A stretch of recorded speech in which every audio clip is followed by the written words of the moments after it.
জয় গৌর, জয় নিতাই।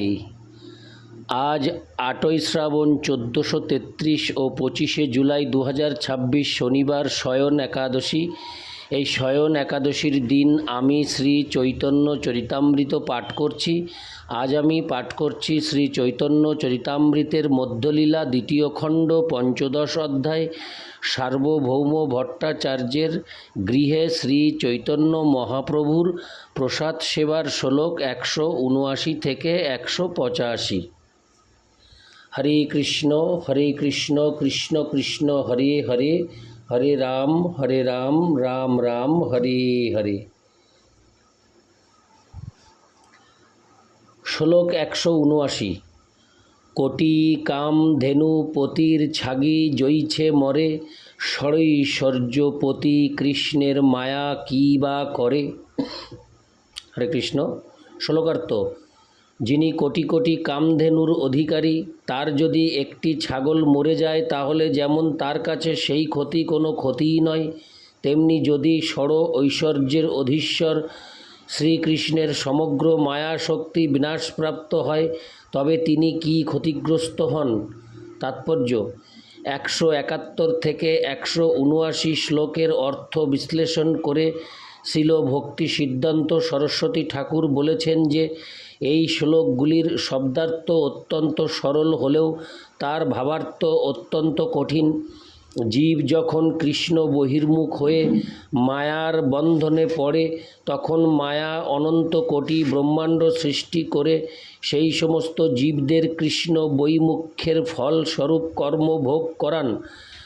কর্মফল ভোগ করতে অত্যন্ত উৎসুক হয়ে বদ্ধজীব কর্মফল বা ক্রিয়া প্রতিক্রিয়ার বন্ধনে আবদ্ধ হয়ে পড়ে, কিন্তু বদ্ধজীব যখন কৃষ্ণ উন্মুখ হন তখন তার পাপ এবং পুণ্য সমস্ত কর্মই সম্পূর্ণরূপে বিনষ্ট হয়। কেবল ভগবদ ভক্ত হবার ফলে সমস্ত কর্মফল থেকে মুক্ত হওয়া যায়, তেমনি ভগবদ ভক্তের ইচ্ছার ফলে বদ্ধ জীব কর্মফলের বন্ধন থেকে মুক্ত হয়। এইভাবে সকলেই যদি মুক্ত হয়ে যায় তাহলে কেউ মনে করতে পারে না যে হরে কৃষ্ণ তাহলে কেউ মনে করতে পারে যে ভক্তের ইচ্ছায় ব্রহ্মাণ্ড থাকবে বা থাকবে না। তা যদি হয় তাহলে শ্রীকৃষ্ণের জগৎ কিভাবে নিয়মিত হতে পারে।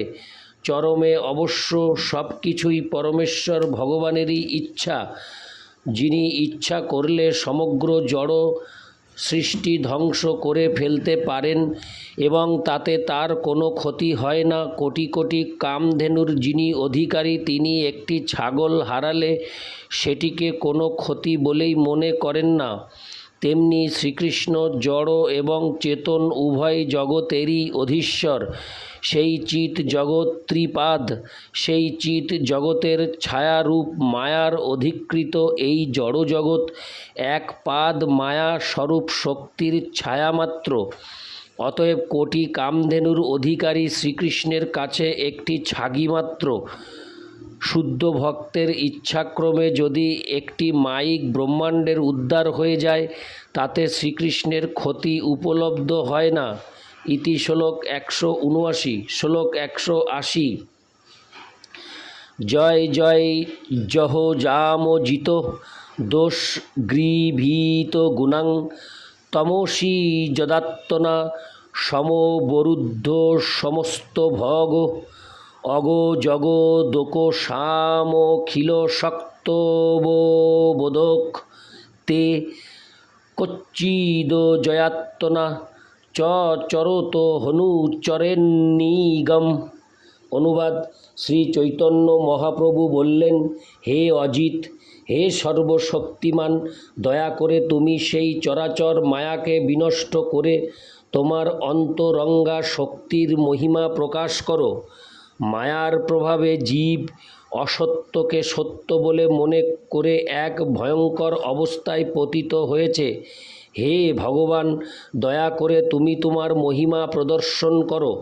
তুমি অনায়াসে তা করতে পারো, কেননা তোমার অন্তরঙ্গা শক্তি বহিরঙ্গা মায়ার শক্তি থেকে অনেক অনেক গুণ শ্রেয় এবং তুমি সমগ্র ঐশ্বর্যের আধার। তুমি চিৎ জগতে তোমার আত্মশক্তির দ্বারা লীলাবিলাস করো এবং কোনো কারণবশত তোমার ছায়া শক্তি মায়ার প্রতি দৃষ্টিপাত করে তার দ্বারা সৃষ্টি আদি হরে কৃষ্ণ তার দ্বারা সৃষ্টি আদি লীলাবিলাস করো। বেদ তোমার এই দুই প্রকার লীলাই বর্ণনা করে। তাৎপর্য: এই শ্লোকটি শ্রীমদ্ ভাগবত 10:87-14 থেকে উদ্ধৃত। এটি মূর্তিমান বেদ বা শ্রুতিগণ কর্তৃক ভগবানের স্তব। পরমেশ্বর ভগবানের 3 প্রকার শক্তি: অন্তরঙ্গা, বহিরঙ্গা এবং তটস্থা। বদ্ধজীব যখন ভগবৎ বিস্মৃতির ফলে অধঃপতিত হয় তখন ভগবানের বহিরঙ্গা শক্তি এই জড় জগৎ সৃষ্টি করে সেই সমস্ত জীবদের সেখানে আটকে রেখে দণ্ড দান করেন। জড়া প্রকৃতির 3টি গুণ জীবদের নিরন্তর ভয়ে ভীত করে রাখে। ভয়ম দ্বিতীয় ভিনিবেশত। বহিরঙ্গা শক্তির দ্বারা নিয়ন্ত্রিত হয়ে বদ্ধজীব সর্বদা ভয়ে ভীত থাকে। তাই বদ্ধজীবের কর্তব্য সর্বদা পরমেশ্বর ভগবানের কাছে প্রার্থনা করা যেন তিনি বহিরঙ্গা মায়া শক্তিকে পরাভূত করেন, যাতে মায়া আর চরাচর জীবদের বন্ধনকারী শক্তি আর প্রকাশ করতে না পারে। এভাবেই প্রার্থনার দ্বারা নিরন্তর ভগবানের সঙ্গে থাকার যোগ্যতা লাভ করা যাবে এবং ভগবত ধামে পরমেশ্বর ভগবানের কাছে প্রত্যাবর্তনের বাসনা পূর্ণ হবে। ইতি শ্লোক 180। শ্লোক 181। এই মতো সর্বভক্তের কহি সব গুণ, সবারে বিদায় দিল করি আলিঙ্গন। শ্লোকার্থ: এইভাবে সমস্ত ভক্তদের গুণ বর্ণনা করে তাদের সকলকে আলিঙ্গন করে শ্রী চৈতন্য মহাপ্রভু তাদের বিদায় দিলেন। ইতি শ্লোক 181। শ্লোক 182। প্রভুর বিচ্ছেদে ভক্ত করেন রোদন, ভক্তের বিচ্ছেদে প্রভুর বিষণ্ণ হইল মন। শ্লোকার্থ: শ্রী চৈতন্য মহাপ্রভুর আসন্ন বিচ্ছেদে ভক্তরা রোদন করতে লাগলেন এবং ভক্তের বিচ্ছেদে মহাপ্রভুরও মন বিষণ্ণ হল। ইতি শ্লোক 182। শ্লোক 183।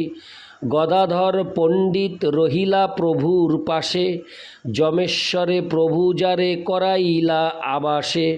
শ্লোকার্থ: গদাধর পণ্ডিত শ্রীচৈতন্য মহাপ্রভুর সঙ্গে রইলেন এবং মহাপ্রভু তাকে যমেশ্বরে থাকবার ব্যবস্থা করে দিলেন।